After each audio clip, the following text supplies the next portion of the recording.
¿Qué misterios se ocultan en el océano? ¿Acaso provenimos del mar? Esto es Sello Espectral. Luces fuera.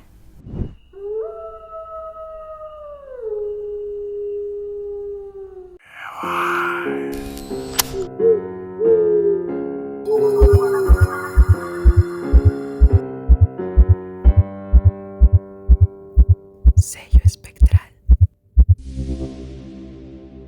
Bienvenidos a un nuevo video del canal Sello Espectral. Me alegra muchísimo que estén aquí, porque hoy hablaremos sobre un tema que personalmente me ha fascinado desde niña, las sirenas. Pero antes que nada, por favor dejen en la cajita de comentarios su opinión respecto a este tema. ¿Creen que las sirenas son reales? Y si lo son, ¿cómo piensan que se verían? ¿Hermosas, como las retrata la mitología, o aterradoras, como cualquier criatura que habita en las profundidades del mar? Ahora bien, pasemos al tema. Las sirenas son criaturas peculiares que han intrigado a la humanidad por años.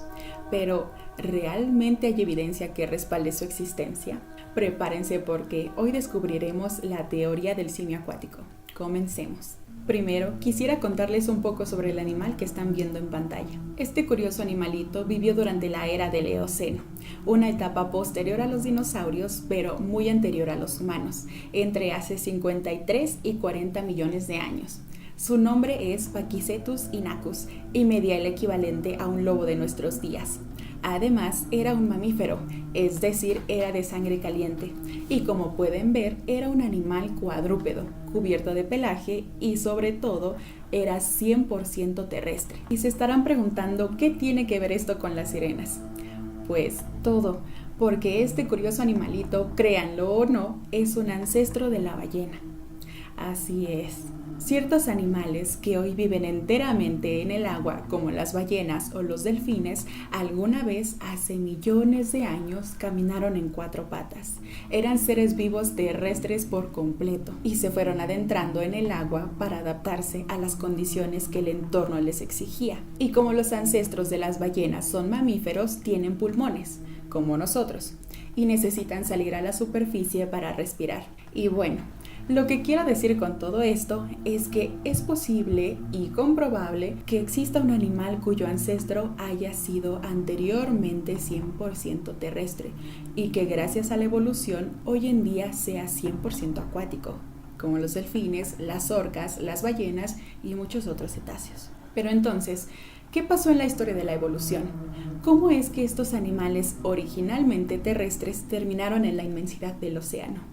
Y lo más importante, ¿podría haber pasado algo similar con nosotros, los humanos? Para mí, esta es una de las preguntas más interesantes jamás hechas, y quizás hoy descubramos la respuesta. Pero recapitulemos un poco. Si alguien menciona la palabra sirena, lo más probable es que a la mente llegue una imagen muy particular. Una criatura con el torso de una mujer y de la cintura para abajo, en lugar de piernas, una escamosa cola de pez. Y es a partir de dicha figura que muchos personajes a lo largo de la historia se han aprovechado de la inocencia de la gente, haciéndoles creer que un ser tal cual como se describe en los cuentos puede ser posible. Y en internet hay muchísimos videos así, lamentablemente. Y es que, ¿cómo no creer en ellas? Si las sirenas han sido representadas por todo el mundo, a veces incluso por culturas separadas por kilómetros de mar, cada una con características propias, eso sí, dependiendo de la zona. Y aunque pueden variar un poco, la idea general es simple: 2 brazos y una cola. Además, los avistamientos datan desde épocas muy antiguas y prueba de ello es que las sirenas han sido representadas incluso en pinturas rupestres. Ahora bien, lo que ven en pantalla es la llamada Cueva de los Nadadores. Se ubica en Egipto y fue encontrada en 1933. En ella se pueden apreciar figuras humanas en posición estirada, con los brazos hacia enfrente y lo que parece ser una cola. Y ojo, no hay que confundirla con las pinturas rupestres mostradas en el documental de sirenas de Discovery Channel. pues incluso la propia compañía ha declarado que la información presentada en ese documental era supuestamente falsa, aunque dicho documental podría ser un primado negativo, ya que toma ideas bastante conocidas y que ya antes habían sido utilizadas para respaldar la existencia de las sirenas, como las que les voy a presentar en este video. Y es que este documental es todo un caso. Se tocan temas de evolución, de criaturas desconocidas, bases secretas, avistamientos, en fin, un montón de temas que podrían no ser del todo falsos, sino que hayan tomado inspiración de cosas reales, tal como las pinturas rupestres que les acabo de mostrar, que esas sí son reales. No obstante, la existencia de las sirenas suele ser catalogada como una fantasía, y en cuanto alguien comienza a hablar de sirenas, lo tachan de loco, conspiranoico o ignorante. Y claro, es que aquí yace un gran error. Creer que cuando hablamos de sirenas nos referimos literalmente a un ser mitad mujer y mitad pez. Y claro, algo así es simplemente imposible. Y quienes somos apasionados e investigadores de este tema lo tenemos muy claro. Así es que es importante aclarar que cuando nos referimos a una sirena no estamos hablando de esa mítica criatura que hechiza a los marineros con su canto. No, nos referimos a un animal aún no descubierto, el cual aún puede estar rondando en las profundidades del mar. Pues recordemos que hemos explorado una mínima parte del océano y día a día se descubren nuevas especies súper extrañas que habitan en la inmensidad del reino del agua. Entonces, cuando decimos sirena, nos referimos a un animal acuático que tenga algo similar a un torso humano, seguido de una cola. Un animal que al ser avistado por los antiguos marineros haya dado paso a las leyendas y lo que comenzó como un animal acuático se haya transformado en una criatura mítica y fantasiosa. Pero, eso sí, con orígenes en un animal real. Es por ello que hoy conoceremos otra versión de la evolución humana, la hipótesis del simio acuático. Una serie de postulados que defienden fuertemente la existencia de las sirenas, pero no como un cuento de marineros, sino como un animal acuático aún no clasificado por la ciencia. Y debo confesarles que este de verdad es un tema que me apasiona muchísimo. Siempre me ha parecido interesantísima la idea de las sirenas porque sé que la evolución no tiene límites y que pueden existir animales muy extraños allá afuera, como los ornitorrincos. Y bueno, ahora sí, entrando de lleno al tema, todo comienza con la manera en la que las civilizaciones antiguas han retratado a las sirenas a lo largo de los años, porque no siempre fueron mitad pez. De hecho, la forma inicial era de un ser maligno que mezclaba la figura femenina con la de un ave espectral, algo como lo que les estoy poniendo en este momento en pantalla. Y con el tiempo, dicha imagen fue cambiando a la de la sirena que hoy conocemos. Así, después de mucho tiempo, se agregó el canto que hechiza, el cabello largo y la belleza mortal. Hoy en día, esta criatura se caracteriza por tener el torso de una mujer y la cola de un pez. Y esta concepción de la sirena suele estar acompañada por una descripción más amplia. Incluso se dice que dichas criaturas cantan para hechizar a los hombres y después devorarlos en el fondo del mar como castigo a su lujuria. Algunos cuentos de marineros han narrado supuestos encuentros con ellas, contando que las noches con mayor posibilidad de ver a una sirena es en luna llena. Lo primero que se ve son unos bellos rizos moviéndose en el agua, lo cual confunde a los marineros, quienes tratando de encontrar una explicación lógica se intentan convencer de que solo son algas. Pero tras unas miradas más, se dan cuenta de que efectivamente se trata del cabello de una mujer. Se dice que después de ver el cabello de una sirena, esta empezará a cantar una melodía serena. Lo hacen tan bien y con una delicadeza tal que casi llegan al punto de enamorar a cualquiera que escuche su canto. Y una vez que la persona está concentrada en la melodía, una vez que han bajado la guardia, la sirena se acercará lentamente al barco, mientras su cabellera se sumerge una y otra vez. Y tras largas vueltas a la embarcación, la misteriosa criatura está lista para atrapar a su presa. Sacará poco a poco la cabeza para mostrar su bello rostro, mientras atrae a los tripulantes, quienes, asombrados, se asomarán por la borda del barco. Para este punto, la sirena dejará ver más su torso, dejando que el agua le oculte el resto del cuerpo, mientras esconde su escamosa cola de pescado bajo la turbia y salada agua del mar. Si la criatura ve que hay muchos tripulantes para devorar, de seguro llamará al resto de su manada, emitiendo el mismo canto armónico, pero esta vez un poco más fuerte. Así, el resto de las sirenas comenzará a rodear el barco, creando un coro de bellas voces femeninas que llaman a los hombres. Para ese punto, la tripulación, desesperada por besar a una de las sirenas, se lanzará al agua sin pensarlo 2 veces. Pero la fuerte estampida contra el agua fría los despertará de aquel trance. Entonces mirarán debajo del agua, y en lugar de piernas verán una escamosa cola de pez, al mismo tiempo que las sirenas cambian el rostro a uno más aterrador, mostrando sus afilados dientes. Y no es sino hasta ese momento que se dan cuenta del error que han cometido, pero ya es demasiado tarde.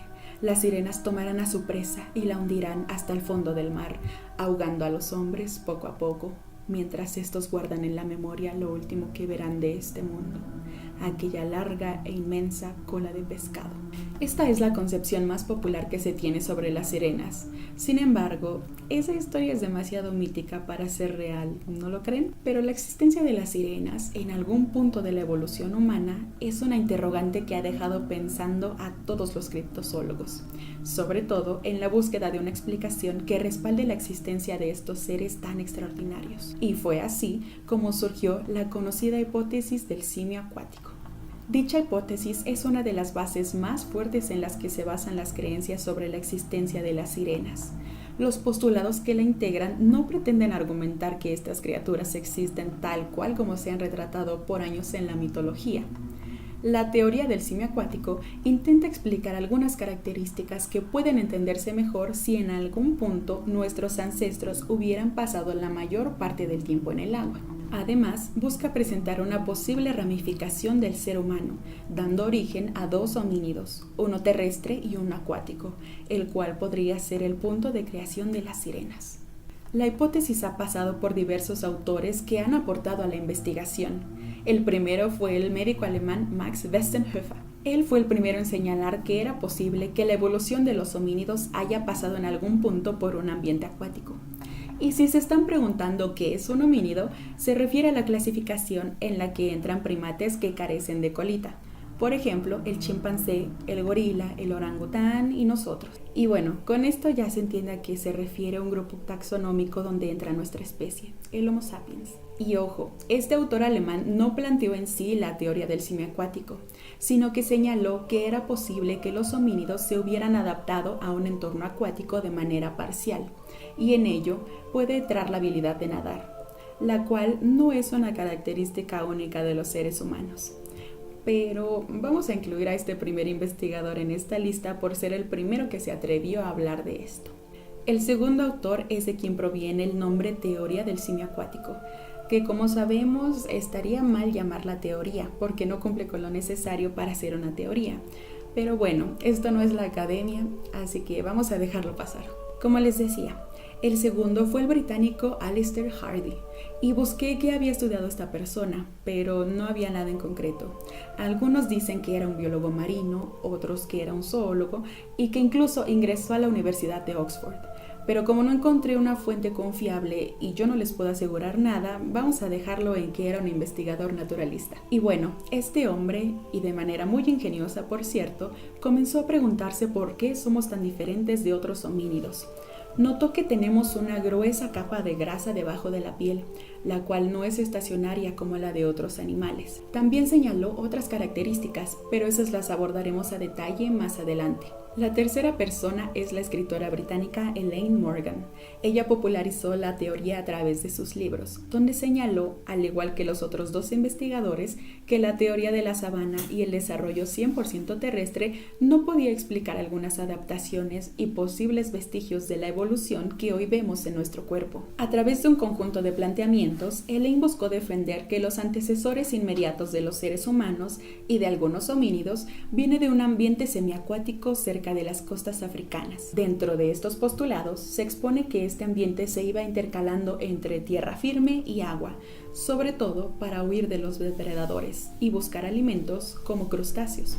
los cuales proveen grandes cantidades de aminoácidos, algo que según dicha hipótesis pudo haber ayudado al rápido desarrollo del cerebro. Y partiendo de esa idea, los criptozoólogos han propuesto una cosa, que el motivo de la incorporación de este ancestro a un ambiente acuático fue la búsqueda de comida. En algunos casos, la escasez de alimentos podría haber generado deseos de adentrarse en el mar en busca de nutrientes.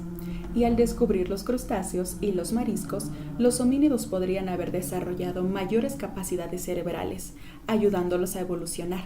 De esta supuesta manera, los ancestros del Homo sapiens se habrían adentrado paso a paso en las profundidades del océano, atravesando por un largo proceso de adaptación y evolución. Ello, de acuerdo con algunos defensores de dicha teoría, podría ser posible y ejemplificado a través del caso que ya les comenté, como el de las ballenas, las cuales descienden de un cuadrúpedo que era originalmente 100% terrestre, el cual con el paso del tiempo hizo adaptación a un entorno acuático, desarrolló características que le permitieron volverse un animal marino. Perdió las 2 patas traseras y en su lugar creció una larga cola que les ayudó a nadar. Y un caso similar podría haber ocurrido con los homínidos antiguos, ¿no lo creen? Una de las herramientas más frecuentes para defender la hipótesis del simio acuático es una lista de varios argumentos, en los que se propone avalar nuestro posible origen en el mar. Veamos algunos de ellos. Pero antes, si te está gustando este video, te invito a suscribirte y activar las notificaciones para ver más casos como este. También les comparto que estamos en Spotify en formato de podcast. Muchísimas gracias. Es una pequeña acción que nos ayuda un montón a seguir creando este tipo de contenido. Ahora sí, sigamos con el tema y veamos cuáles son los principales argumentos de la teoría del simio acuático. Primero, los seres humanos somos los únicos mamíferos totalmente bípedos, algo que, de acuerdo con Elaine Morgan, difícilmente podría haber surgido en la sabana africana, y en cambio sí en el agua, ya que esto ayuda a mantener una posición vertical. Al nadar, nuestro cuerpo debe estar derecho, la cabeza marca la dirección, mientras que los brazos ayudan al empuje y las piernas patean. Según la autora, pasar mucho tiempo en el agua en dicha posición pudo haber impulsado a la evolución, ayudando a que cuando saliéramos de nuevo a tierra firme nos fuera mucho más fácil mantener el equilibrio, ponernos de pie y caminar. Segundo, el ser humano es la única especie de homínido en la cual el pelo grueso y abundante no cubre la totalidad del cuerpo. Una peculiaridad que se presenta solo en 2 ambientes, acuático y subterráneo. Pero nosotros no vivimos en ninguno de ellos, así que ¿de dónde proviene esta peculiar característica? Y sí, es verdad que no somos lampiños por completo, pues tenemos vello fino a lo largo de todo el cuerpo, pero este suele ser casi imperceptible y no sirve para protegernos del frío. Con excepción del pelo de la cabeza y de áreas sensibles, el vello que tenemos en el cuerpo no es de mucha utilidad que digamos, y tener menos pelo podría significar menor resistencia en el agua, ayudando así a nadar más rápido. Tercero, al igual que los mamíferos acuáticos y a diferencia de los terrestres, los humanos contamos con un exceso de grasa corporal, la cual no es estacionaria, sino que dura todo el año. Para explicar a qué me refiero con estacionaria, es a que dicha grasa se acumule en mayor cantidad en ciertas épocas del año. En cambio, la grasa que nosotros tenemos está presente todo el tiempo. Ello, claro, eliminando la fluctuación que puede generarse por cambios específicos en nuestra dieta. Y como bien sabemos, la grasa tiene una increíble flotabilidad, puesto que es más liviana que el agua. Y este es un mecanismo de mucha ayuda al momento de nadar. Además de que ayudaría a cubrirse del agua fría y así mantener una temperatura constante, algo clave para los mamíferos. El cuarto punto es quizás el más fuerte de toda la teoría. La facilidad del ser humano para la natación. Nosotros podemos controlar en qué momento salir a tomar aire y cuánto tiempo retenemos la respiración debajo del agua. Esta es una habilidad muy útil si hablamos de buceo, e incluso podemos aprovechar de mejor manera esa habilidad. Y para comprobarlo, les traje el caso de la comunidad de los Bajau, quienes también son conocidos como los nómadas del mar. Se trata de un pueblo ubicado en Indonesia, en Asia, y la población de esta zona ha asombrado a los científicos, pues las personas de esta comunidad han adaptado su cuerpo a la vida semiacuática. Pueden sumergirse en las profundidades y aguantar la respiración por más de 10 minutos, y ello es gracias a la evolución. En los Bajau, el vaso es hasta 50% más grande que en el resto de los humanos que no bucean. Y si ustedes, como yo, no sabían por qué esto es tan sorprendente, resulta que el vaso es un órgano clave encargado, entre otras cosas, de filtrar la sangre y ayudar al sistema circulatorio. Y en los Bajau, esta característica es la que les permite aguantar la respiración por tanto tiempo. Claro, además de los pulmones y una respiración controlada. Es algo tan increíble que incluso esta comunidad está siendo estudiada para ayudar a combatir algunas enfermedades relacionadas a la falta de oxígeno. Entonces sí, es posible que con el tiempo una comunidad de homínidos se adapte para vivir en un ambiente acuático o semiacuático. Y si bien en este caso los humanos que viven en esa región de Indonesia aún son terrestres, ejemplifican cómo la evolución ayuda a adaptarse al medio en el cual se vive. El quinto punto es muy interesante y va de la mano con el anterior. Consiste en que los bebés son capaces de aguantar la respiración y aprenden a flotar a pocos días de nacidos. Esto marca una gran diferencia con el resto de los animales neonatos, los cuales si los aventásemos al agua se ahogarían en cuestión de segundos. Además, existen los partos en el agua, donde aún no se sabe muy bien la razón, pero ayuda a que dar a luz sea más rápido y menos doloroso. De acuerdo a la teoría del semiacuático, esto podría ser una evidencia más de nuestro pasado en el agua. Y por favor, si alguna de ustedes ya fue madre y tuvo un parto en el agua, cuéntenme su experiencia en la caja de comentarios. Yo estaré encantada de leerlas. Para conocer el sexto punto, les pido primero que observen su mano. ¿Qué notan entre el pulgar y el dedo índice? De acuerdo con esta teoría, tenemos vestigios de una membrana interdactilar, también llamada interdigital, la cual es muy útil al momento de nadar, pues ayuda a desplazarse más fácilmente en el agua. Dicha membrana está más desarrollada en animales que pueden vivir en un ambiente acuático, como los patos, las nutrias o las ranas. Y en nosotros sí se puede apreciar esta piel que une los dedos. Y la razón de que sea tan corta, según la teoría, es porque desde hace mucho tiempo está en desuso y ya no nadamos tan frecuente como antes. Pero es algo que muestra una clara adaptación a un ambiente marino. Y lo más curioso es que esta membrana no está presente en otros homínidos, mientras que en nosotros es más evidente entre el pulgar y el dedo índice. Estos fueron los principales puntos de la teoría del simio acuático. Cuéntenme en los comentarios cuál les pareció más probable, con mayor lógica o sorprendente. Dichos postulados, junto con la incertidumbre de qué habita en las profundidades del mar, sugieren que parte de la evolución ocurrió en el medio acuático. Pero, a pesar de todos los planteamientos dentro de esta hipótesis, dicha teoría alternativa de la evolución de los homínidos no es respaldada por la biología, la antropología o la paleontología. Día a día, más personas se involucran en el estudio de los críptidos y aparecen nuevas evidencias. Quizás, en algún punto de la evolución humana, el homínido se ramificó en dos eslabones. Quizás, las sirenas no existen hoy en día tal como pensábamos.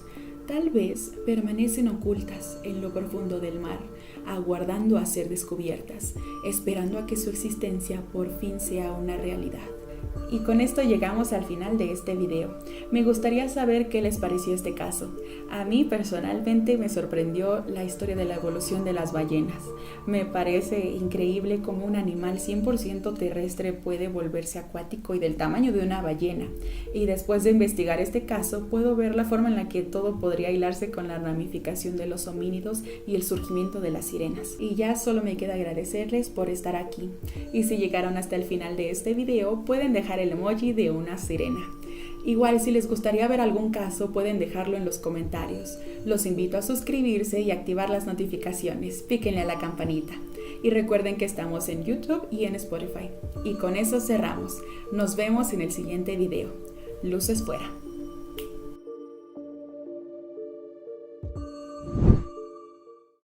Sello espectral.